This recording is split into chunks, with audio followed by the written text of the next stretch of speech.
Welcome to episode 21 of Escape the Rat Race Radio. I'm your host, Christian Rodwell, and this is your ticket to escape the 9 to 5. When I first met Robert Kiyosaki, he had just arrived from Australia where his book Rich Dad, Poor Dad was gaining ground. Yet he had no popularity whatsoever in the United States. I really found him to be interesting because everything he predicted to be true became true. It was very impressive to watch him lay out a marketing plan for Rich Dad, Poor Dad and build a business that was unique and extremely effective.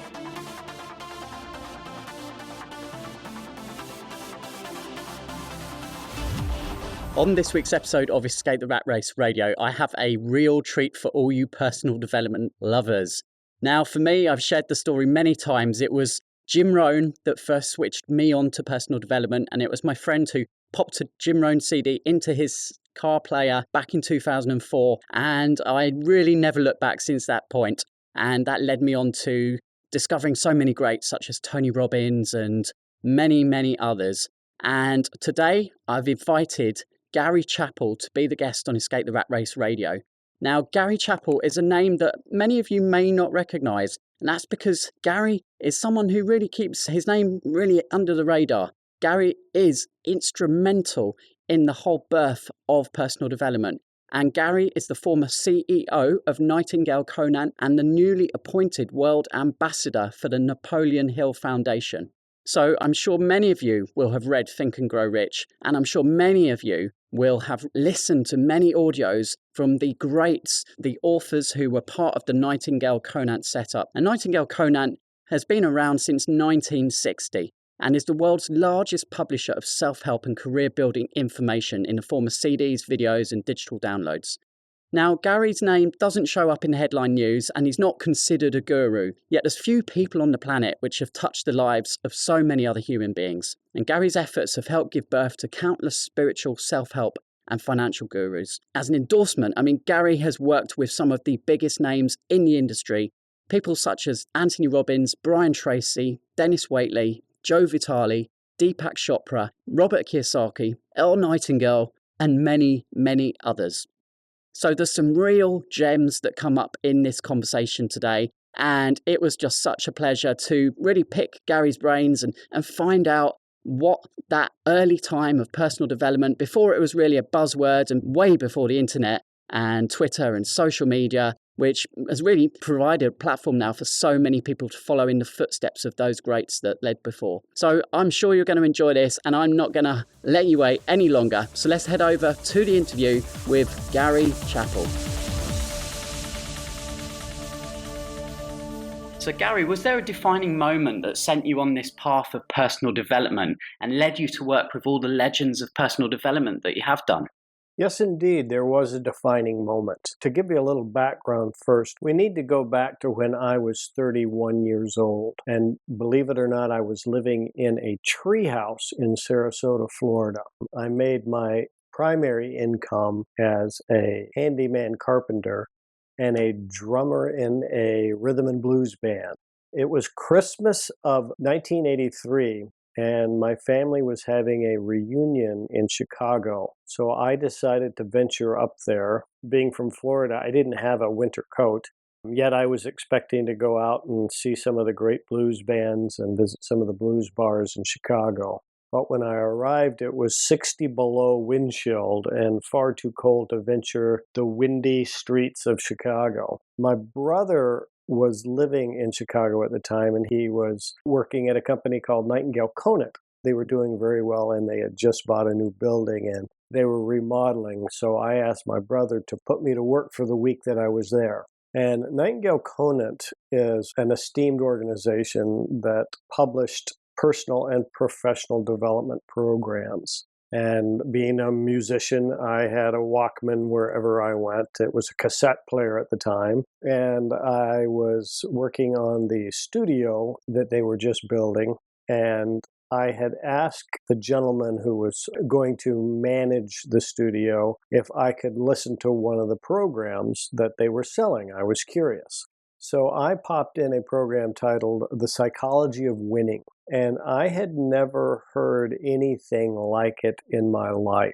I learned about self-esteem and goal setting, and it was a barrage of information that was literally eye-opening. It flipped a switch in me. I became ignited with a passion for the information. It invigorated me. I was turned on. I was excited about the information, and I was excited about Nightingale Conant. And again, the gentleman who had given me the cassette ended up offering me a job. So I took the job, and that really started me down the path of personal development. In 2004, I returned from 16 months traveling in Asia and Australia. And my best friend put a Jim Rohn CD into his car stereo when I got back. And that was my first interaction with personal development. And that's why I refer to Jim Rohn, who was the CD that he put into his car, as my first mentor. And why I refer to Jim as someone who's had a massive influence on me since then. Now, through your work with Nightingale Conant, I presume you must have got to know Jim very well. Can you share any stories with us that are most memorable to you of your time spent with Jim? Well, unfortunately, Jim is one of the very few authors that Nightingale published whom I was never able to talk to. Jim was always one of those guys who wanted us to come to him to record. I wasn't part of the recording team, so we sent a different staff out to do that. So unfortunately, I have no insights about Jim other than he had a massive following, and like you, I know that he influenced many, many individuals in a very, very positive and powerful way. When speaking with members of Escape the Rat Race, one of the single biggest contributors to their self-discovery are two books in particular. The first one is Rich Dad, Poor Dad by Robert Kiyosaki, and the second one is Think and Grow Rich by Napoleon Hill. Now, we've touched on Think and Grow Rich already in our conversation, but you've also worked with Robert Kiyosaki, I believe. Can you share any perspective of how much of an impact Rich Dad, Poor Dad has had on people through your experience? And those people who have read that book for the first time, and it's really opened their eyes to a whole perspective of how different things can be for them if they start taking control of their own finances and actually understand the ways of how to make money work for them. When I first met Robert Kiyosaki, he had just arrived from Australia where his book Rich Dad, Poor Dad was gaining ground. Yet he had no popularity whatsoever in the United States.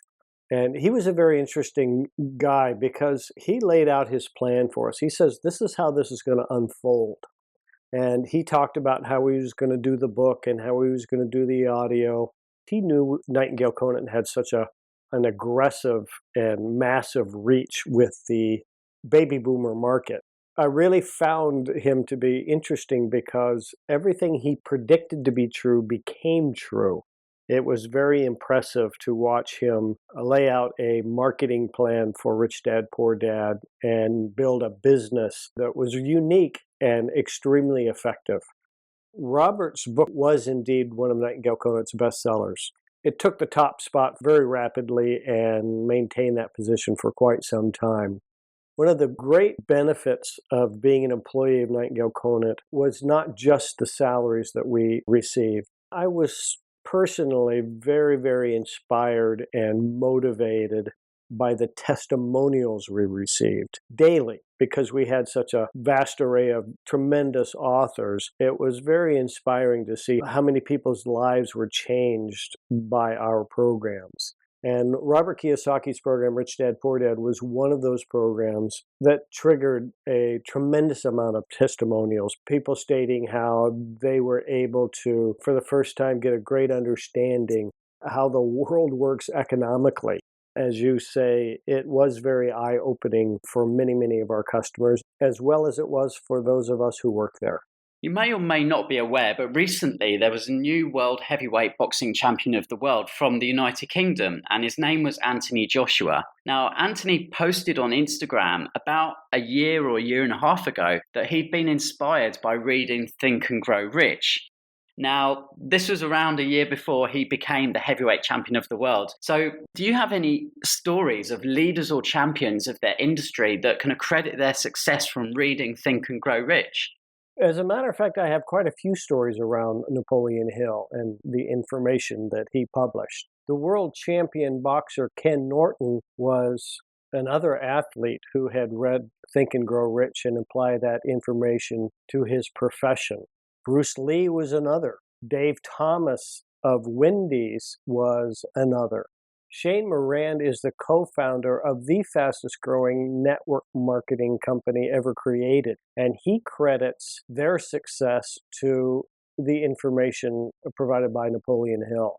It's interesting how I came across Napoleon Hill because I started at Nightingale. I knew we published a program by Napoleon Hill, but there were literally hundreds and hundreds of titles that Nightingale offered. Up to that point, I hadn't listened to them all, but I had just worked my way up into the marketing department. And one of the things I was most curious about was which program had the highest satisfaction rate. Nightingale had a free trial offer. That means you could order the program. Nightingale would send it to you absolutely free. And if you liked it, you would send a check in or call and pay by credit card. If you didn't, you would simply return the program. So we gauged a program's popularity and content value based on the return rates. Obviously, a low return rate meant it was a good program. So I did a query at one point asking which program had the lowest returns coupled with the highest sales. And it turned out to be a program called The Science of Personal Achievement by Napoleon Hill. So I quickly went out, got that program, and started listening to it. And I could see why. It was just an unbelievably content-rich, information-rich program that really was very, very helpful to me personally. I was very passionate about it. And I could hear how so many of the other authors had borrowed content from Napoleon Hill. Napoleon Hill's own story is so fascinating because it really started with Andrew Carnegie, who was at one point in time the richest man in the world. And he was a great philanthropist. He gave away virtually all of his riches, keeping very little for his family. Once he passed on, he financed Carnegie Hall and something like 3,000 libraries throughout the world, funded Carnegie Mellon University, but many consider his greatest contribution to spawning a self-study program anybody could use to become wealthy like Andrew Carnegie. He felt he had a plan in place that would help people follow in his footsteps, but he wanted evidence of it. So he recruited Napoleon Hill to interview some of the greatest minds in the world, and the end result was the well-known publications of Napoleon Hill. So Gary, you were the CEO of Nightingale Conant, which is the world's largest publisher of self-help and career information. And it really built the foundation for what has turned into a multi-billion-dollar industry now of personal development. Where did you see things at that time? Did you feel like you were pioneering something that hadn't existed before? And how did it all come about with yourself and Vic and Earl at the time? That's a great question and one I'm delighted to answer. The force behind Nightingale Conant was Lloyd Conant. He had discovered Earl Nightingale's recording, The Strangest Secret. The Strangest Secret was unto itself a very interesting story. And at the time, Earl Nightingale owned an insurance company, and he worked very, very hard. He was very good at giving sales talks to his team to inspire them to get out there and sell.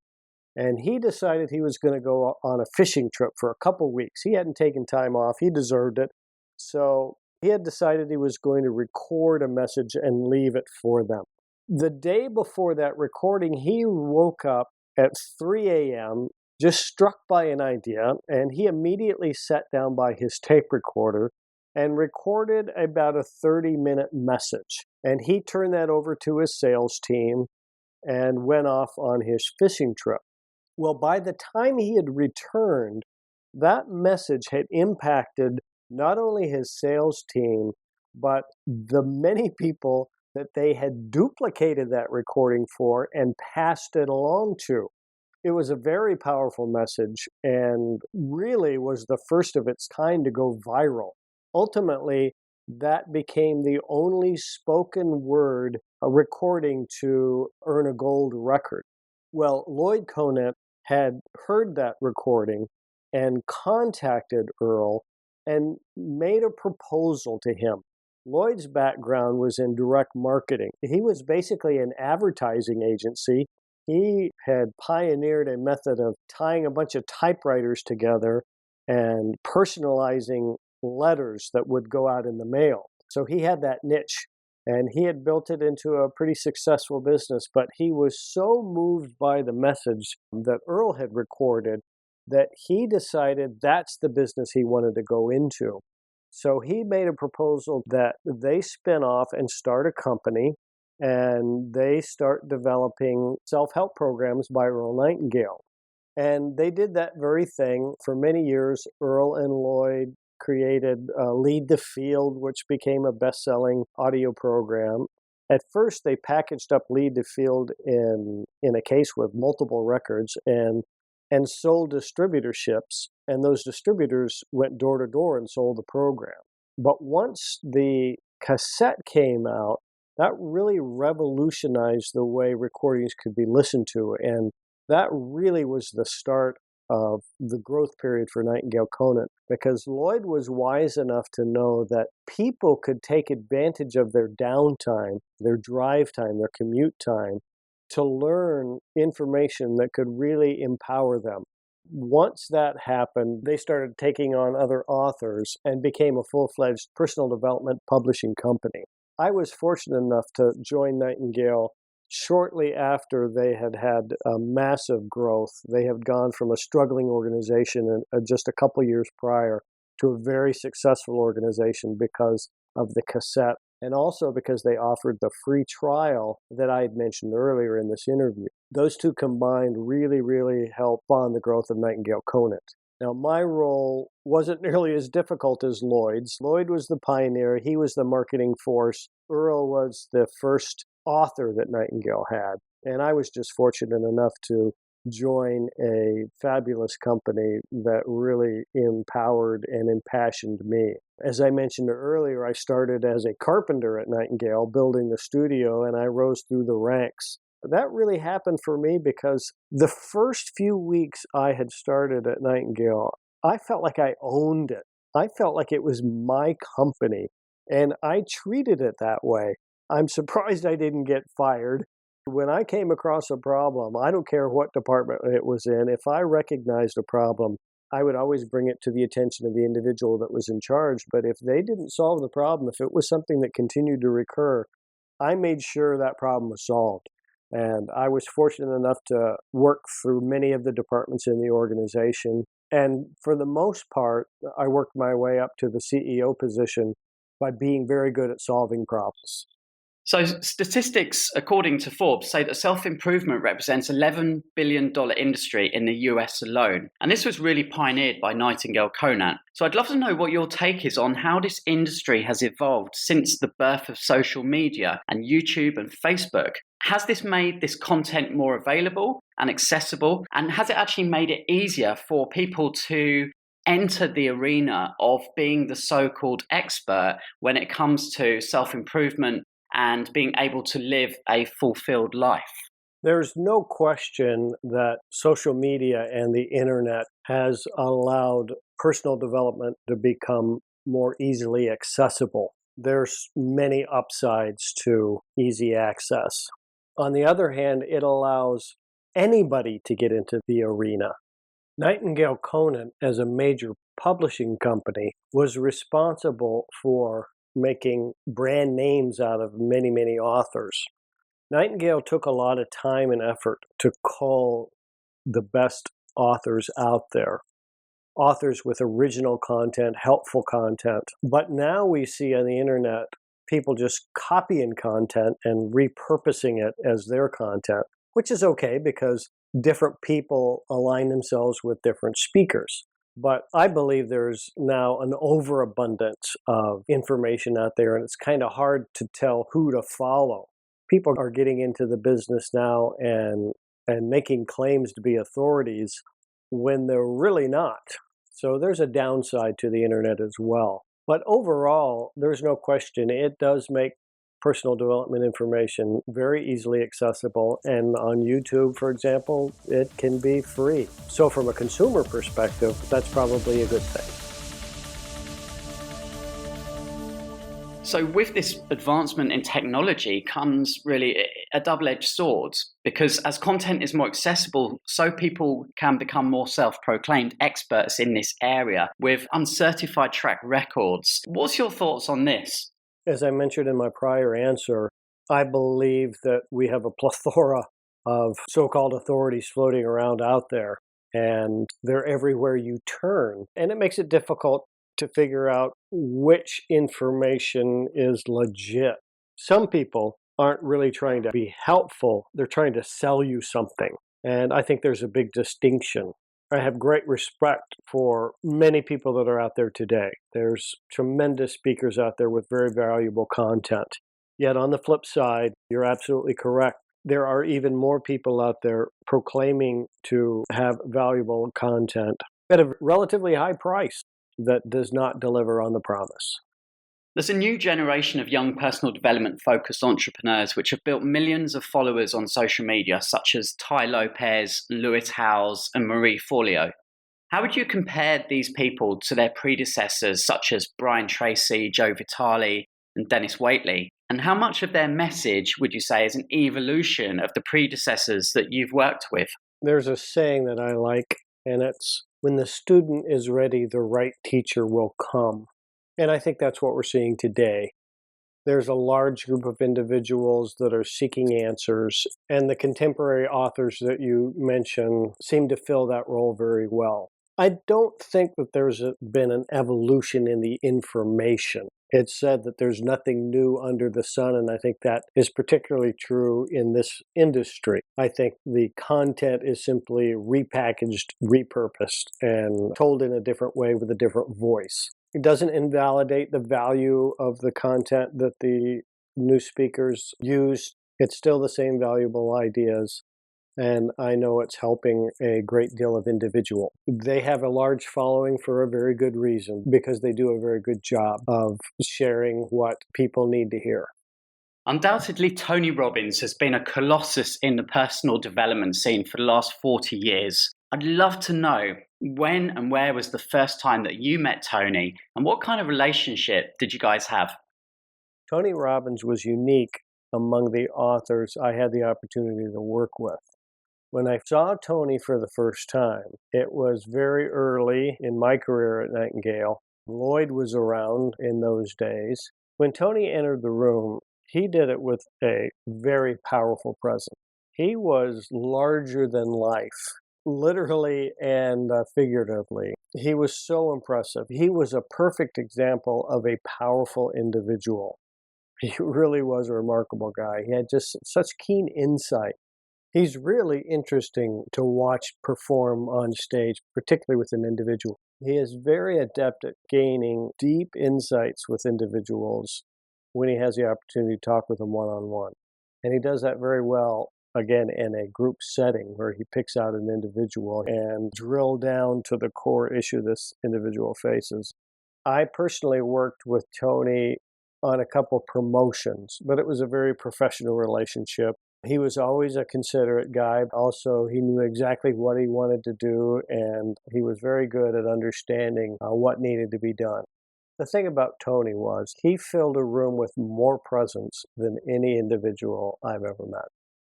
Who personally, out of all the people that Nightingale Conant have published, has had the biggest impact or effect on you personally? Thank you for asking that question. I actually was exposed to A Course in Miracles before I got my job at Nightingale Conant. Nightingale programs helped me financially, career-wise, but before I started work at Nightingale, I came across A Course in Miracles. I want to be clear that I don't believe A Course in Miracles is for everybody. It was just the right thing for me. My mom was agnostic and my dad was atheist. Yet I grew up my entire life believing in a creative force, and I like to define that force as love. Love is the most important thing in our lives, period. It's the only thing that brings us joy. It's the only thing that makes us feel good about ourselves and others. And it was the course that helped me learn to love myself. And I believe it really paved the way for me getting that job at Nightingale Conant. It literally retrained my mind. Prior to the course, I was an introverted hypochondriac and very negative about almost everything. It's like I'm a new person since then. So the course, to answer your question, A Course in Miracles was very, very helpful for me. The list of authors you worked with reads like a who's who of success. However, is there anyone missing from that list who you didn't have the opportunity to work with for any reason? There were obviously a lot of great authors I'd never had the opportunity to meet and to work directly with. However, I never felt I missed out on anything. Don't forget, I'm a product of the product. Nightingale Conant sold audio courses that were best works of some of the greatest minds who'd ever lived. And I took advantage of that. I listened. Because of that, I've never felt I missed out on any great opportunities by not meeting some of the authors Nightingale Conant published.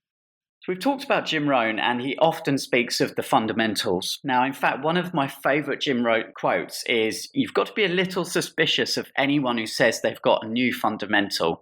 That's like someone inviting you to a factory when they're manufacturing antiques. Since the advancement of technology in the last 60, 70 years, really since the inception of Nightingale Conant, are there any new fundamentals? There are certainly new fundamentals in marketing, in technology, that type of thing. But when it comes to living a successful life, I think those fundamentals have not changed one bit. We're really talking about how man, woman uses the mind to achieve or self-destruct. So my answer is no. I think the fundamentals of success have not changed. Think and Grow Rich was written in 1937, and if Napoleon Hill were to write this book today, do you believe there would be any additions to leading a successful life? I do believe there'd be an addition. And I think it goes back to some of the things I've learned through A Course in Miracles. Forgiveness, for example, is such an important element in living a happy life. You don't forgive people because you're letting them off the hook. You forgive people because it eases the burden on your own mind. And judgment is the same kind of thing. When you go through the day judging constantly, it really weighs on you. There's a lot of quotes that reference something along the lines of, you're hanging around with bad people, bad thinkers, get away from them. And I don't see it that way at all. I believe we're unified. I believe we're one. And how we treat others impacts how we treat ourselves, how we feel about ourselves. I believe forgiveness and non-judgment are two of the most powerful psychological tools we have at our disposal. When we use them daily, when we get into the habit of not judging others, no matter how wacky they seem to be, it just makes our own lives so much better. And you're more able to reach and touch more people because you're not judging them. So I think that's the element that Napoleon Hill might add. Now, Gary, it's been an absolute pleasure speaking with you today, and it really is almost a guilty pleasure to be asking you these questions of such legends that you've worked with, and indeed your amazing history in this area. I'd love to know, Gary, what would you wish your legacy to be? I've never really thought in terms of leaving a legacy. It's just something that I don't think about. I do my best to contribute as much as I can every day, to enjoy the day, to be aware, to help out whenever I can. So I try to be in the moment. I'm not really worried about what's going to happen down the pike. I'd love to find out, with such an illustrious career with Nightingale Conant, what led you to feeling that you had more to give still, and then choosing to go on and work with the Napoleon Hill Foundation? And in what capacity did you agree to join them in?